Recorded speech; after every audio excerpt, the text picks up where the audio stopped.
You know what's unsettling about dolls? They're almost human. Almost. They have faces, eyes, expressions, but they're frozen, fixed, permanent. A doll that's smiling will always smile. A doll that's serious will always be serious. That's what makes them safe. Predictable. You always know what you're looking at. Except, what if you don't? What if that expression you saw yesterday isn't the same one you're seeing today? What if that porcelain face, that permanent, unchangeable face, is somehow different? My name's Amanda, and 2 months ago I bought a doll at an estate sale in Boise, Idaho. A beautiful Victorian porcelain doll, maybe 100 years old, perfect condition. She was smiling when I bought her, a sweet, innocent smile, painted on, permanent, or so I thought. Because now she's not smiling anymore. Now her expression changes, daily, hourly, sometimes while I'm watching. And the expressions, they're not random, they're reactive, they reflect me, they predict me, they know me. And I'm starting to understand that I didn't buy this doll. She bought me. I found her at the Caldwell estate sale. Mrs. Caldwell had died at 93. No family. Her entire house was being liquidated. Furniture, clothes, books, decades of accumulated possessions. I collect antiques, especially dolls, Victorian dolls, porcelain, with glass eyes and real hair and hand-painted features. They're expensive, hard to find in good condition. But estate sales sometimes have treasures, hidden gems, things people don't know the value of. I walked through the house, room by room, looking, searching, and in the bedroom, on a shelf, I saw her, the doll, maybe 2 feet tall, porcelain face and hands, cloth body, wearing a white lace dress, glass eyes, blue, clear, lifelike, and that smile, that sweet, gentle smile, like she was happy to see me, like she'd been waiting. She was priced at $30, ridiculously low. A doll like this, in this condition, should be $300, minimum, maybe more. I grabbed her immediately, brought her to the checkout table. The woman running the sale, Mrs. Caldwell's neighbor, looked at the doll. Her face changed. "Oh," she said, "you want Lily." Lily. The doll had a name. "Was this Mrs. Caldwell's?" I asked. The woman nodded slowly. "Had her since she was a girl. Kept her all these years. Never put her in storage. Never let her out of sight." She wrapped the doll carefully. Too carefully. Like she was handling something fragile. Something dangerous. "She's beautiful," I said. The woman didn't respond for a moment. Then she looked at me. Really looked. "Mrs. Caldwell used to talk to her," she said quietly. "Every day. Like she was real. Like she could hear." I laughed. Lots of elderly people talk to their things, it's normal. Comfort. The woman handed me the wrapped doll. "Mrs. Caldwell said Lily talked back." I should have put her back. Should have walked away. But $30. For a doll worth hundreds. I couldn't pass it up. I took her home. Unwrapped her. Set her on my dresser. In my bedroom. Where I could see her. Where she could watch me sleep. Her smile was perfect. Serene. Joyful. Those glass eyes reflecting the light. Looking at nothing. Looking at everything. Looking at me. I took photos. Posted them online in collector groups. Got immediate interest. People asking about her maker, her age, her provenance. Offers to buy. Good offers. But I couldn't sell her. Didn't want to. She was special. She belonged here. With me. In my room. Watching. The first change happened 3 days after I brought her home. I woke up, looked at the dresser, at Lily, and her smile. It was different. Not gone. Still there. But smaller. More subtle. Less joyful. More knowing. Like she was smiling at something private. Something only she understood. I got out of bed, walked closer. examined her face. The paint was the same, the features identical. But the expression, it had changed. I told myself I was misremembering. I'd only had her 3 days. Maybe I hadn't looked closely enough before. Maybe this was always her expression. I took a photo, added it to my collection folder, compared it to the photos from day one. They were different, clearly different. In the first photos, her smile was wide, open. In this morning's photo, her smile was closed, tight, almost smirking. I called my friend Jessica. She collects dolls too. Do porcelain doll faces change over time? I asked. Like, can the paint shift? Can expressions look different based on lighting? She laughed. No, Amanda. Porcelain is permanent. Once it's fired and painted, that's it. It's locked in. Why? I told her about Lily, about the smile. She was quiet for a moment. You're probably just seeing it from different angles, she said. Or different lighting conditions. Our brains fill in expressions, make them seem different. It's a known psychological effect. Pareidolia. That made sense. That was logical. I was overthinking it, projecting, seeing what I wanted to see, or feared to see. I hung up, went about my day, didn't look at the doll again until that night. When I came home from work, Lily wasn't smiling at all. Her mouth was neutral, straight, no upturn, no downturn, just nothing. A blank expression, looking forward, looking at me, looking through me. I stood in the doorway, staring. That wasn't lighting, that wasn't angle. Her mouth had changed, the paint had moved, or I was losing my mind. I grabbed my phone, pulled up the morning photo, the small smile, compared it to what I was seeing now. Different, completely different. I took another photo, added it to the folder. 3 photos, 3 days, 3 different expressions. This wasn't normal. This wasn't possible. I called Jessica again, sent her the photos. Look at these, I said. Tell me I'm not crazy. She was quiet for a long time. Amanda, these are 3 different dolls. No, they weren't.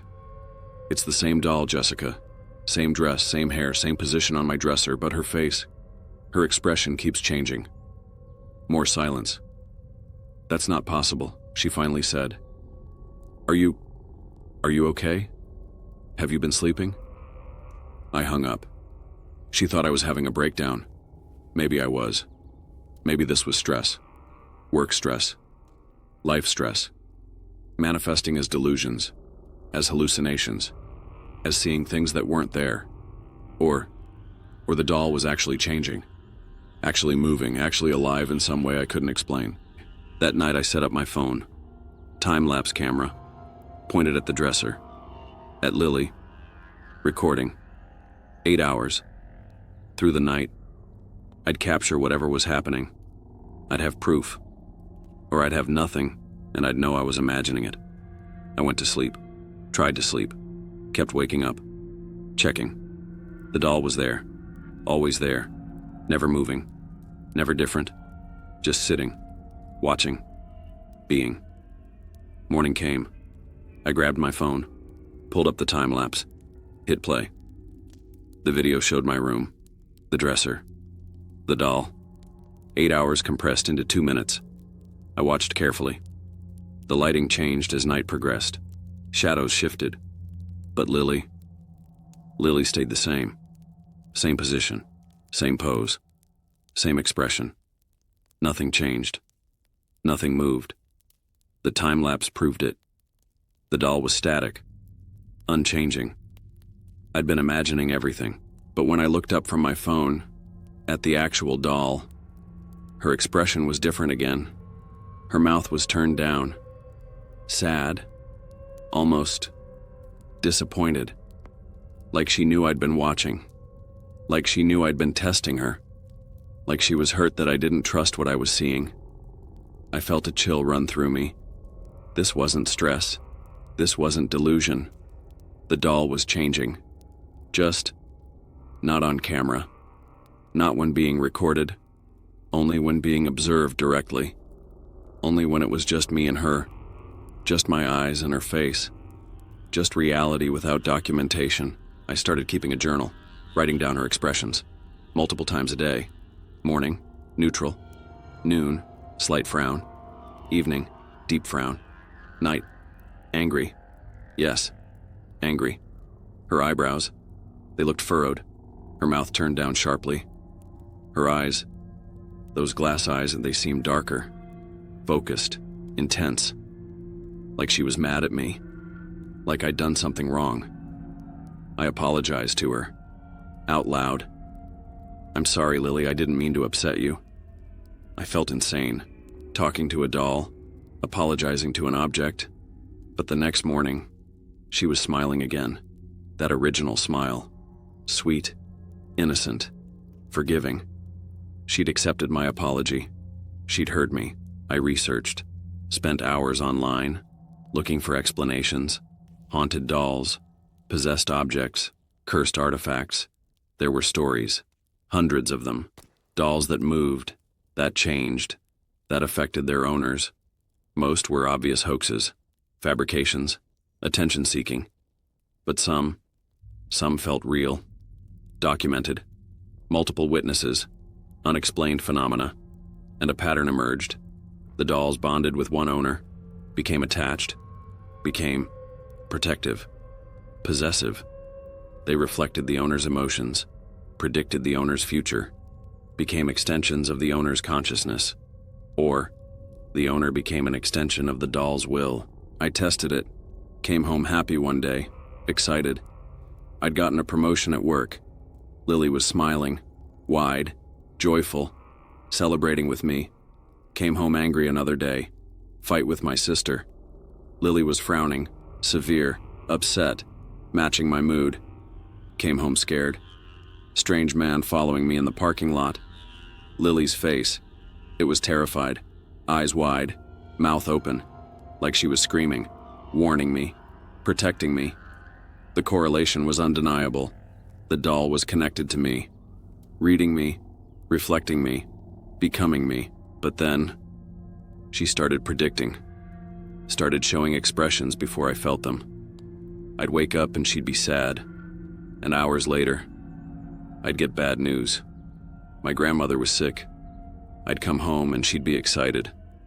And minutes later, my boyfriend would call. He wanted to propose. She knew. Before I knew. Before events happened. Before reality caught up. She was seeing the future. My future. Our future. Because we weren't separate anymore. We were linked. Bonded. One consciousness in two bodies. One awareness in two forms. My boyfriend noticed. Why do you keep staring at that doll? He asked. It's creepy. You're obsessed with it. I tried to explain. About the expressions. About the changes. About the connection. He looked at me like I'd lost my mind. It's a doll, Amanda. It's porcelain. It doesn't change. You're projecting. You need to see someone. A therapist. This isn't healthy. He wanted me to get rid of her. To sell her. To throw her away. I refused. Absolutely refused. She was mine. She was part of me. I couldn't lose her. Couldn't be separated from her. He gave me an ultimatum. The doll or him. I chose the doll. He left. Lily smiled. Satisfied. Pleased. She'd gotten what she wanted. She'd removed the competition. She had me all to herself now.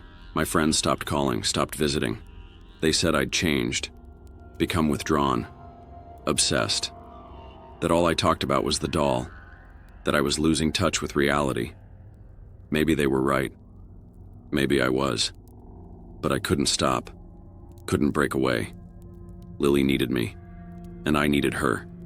She understood me. Knew me. Better than anyone. Better than I knew myself. She showed me who I was. Who I would become. Who I'd always been. I started noticing something else. When I looked in mirrors, my expression matched hers. If she was smiling, I was smiling. If she was sad, I was sad, even when I didn't feel those emotions. Even when I tried to change my face, it matched hers. Like she was controlling me. Like I was the doll. Like I was the one with the painted face and fixed expression and glass eyes. Like our roles had reversed. She was becoming more human, and I was becoming more porcelain. My face started to hurt, to feel stiff, like my skin was tightening, like my features were hardening. I looked in the mirror. My expression was frozen, fixed. I couldn't change it, couldn't move my mouth, couldn't blink my eyes. I was stuck, locked, permanent, like porcelain, like paint, like a doll's face. And in my peripheral vision, on the dresser, Lily was moving. For the first time, actually moving. She turned her head, looked at me. Her mouth opened, and she spoke. Not out loud. In my head. In my thoughts. In my voice. "Thank you for letting me in," she said. "Thank you for the body. For the life. For the freedom. I've been waiting so long. Trapped in that form. Trapped in that smile.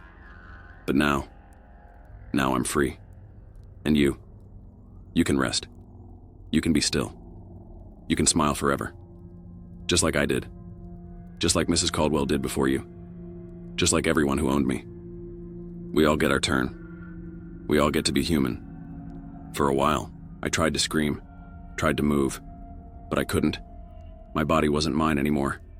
It walked to the dresser, picked up the doll, my body, the porcelain one, the one with my face now, my expression, my eyes, looking out from glass, trapped, frozen, still, and Lily, in my body, in my skin. She smiled, with my mouth, with my face, and she set the new doll on the dresser, in the same spot, the same position, where she'd been for 2 months, where Mrs. Caldwell had been for decades, where I would be, until someone else bought me at an estate sale, until someone else took me home, until someone else let me in. If you're captivated by more terrifying stories from people who've brought cursed objects into their homes and learned too late what they'd invited in, make sure to subscribe to Campfire Nightmares. And I'm desperate to know, have you ever owned something that seemed to have a will of its own? An object that changed when you weren't looking? That bonded with you in ways you didn't understand? Share what happened in the comments, because I think there are more dolls like Lily. More objects waiting at estate sales and thrift stores and antique shops. More things that look like possessions, but are actually looking for someone to possess.